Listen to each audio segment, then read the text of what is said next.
एक बार की बात है। एक छोटे से गांव में एक साधारण सी दिखने वाली बिल्ली रहती थी। उसका नाम था तारनी।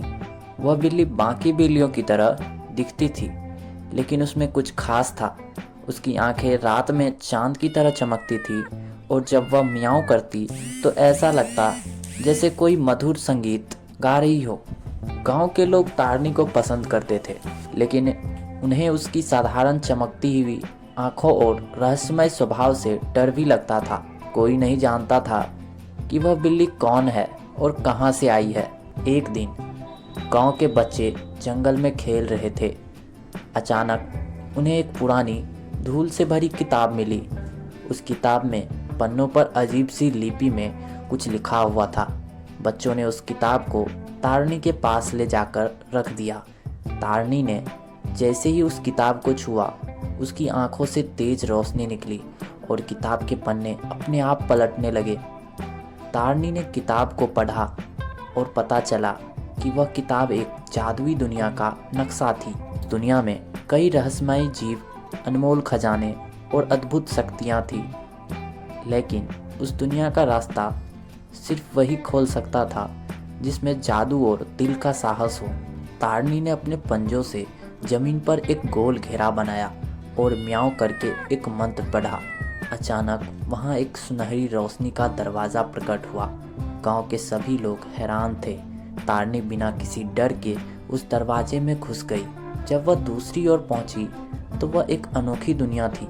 वहां आसमान में पंखों वाले शेर उड़ रहे थे, नदियों में चमकीली मछलियां तैर रही थी और पेड़ पौधे बोल सकते थे।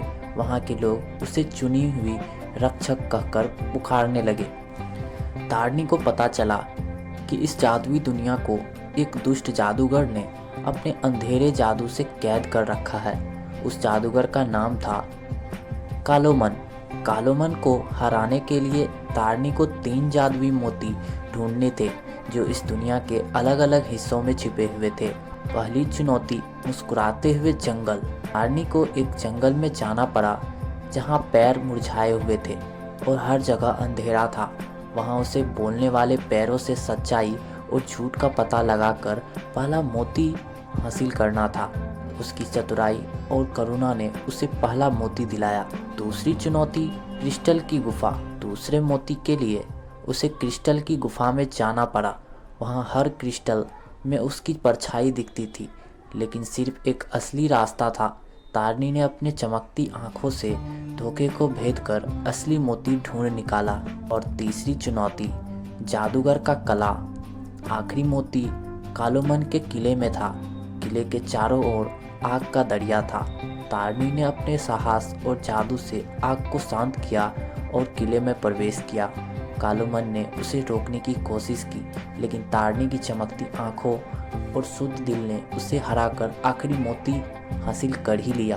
तीनों मोती मिलते ही जादुई दुनिया पर से कालोमान का अंधेरा हट गया। लोग खुशी से झूम उठे। तारनी को उनकी रक्षक और रानी घोषित कर दिया गया, लेकिन तारनी ने विनम्रता से कहा, मैं सिर्फ एक साधारण बिल्ली हूँ। मैंने वही किया जो सही था। वह फिर से गांव लौट आई, लेकिन अब लोग उसे साधारण नहीं बल्कि एक असाधारण जादुई बिल्ली मानने लगे। तारनी ने फिर कभी उस जादुई दरवाजे को नहीं खोला, लेकिन उसकी कहानी सदियों तक लोगों के दिलों में जिंदा रही। अंत में जादू तो हर दिल में छिपा होता है, बस उसे पहचानने और सही समय पर इस्तेमाल करने की ज़रूरत होती है।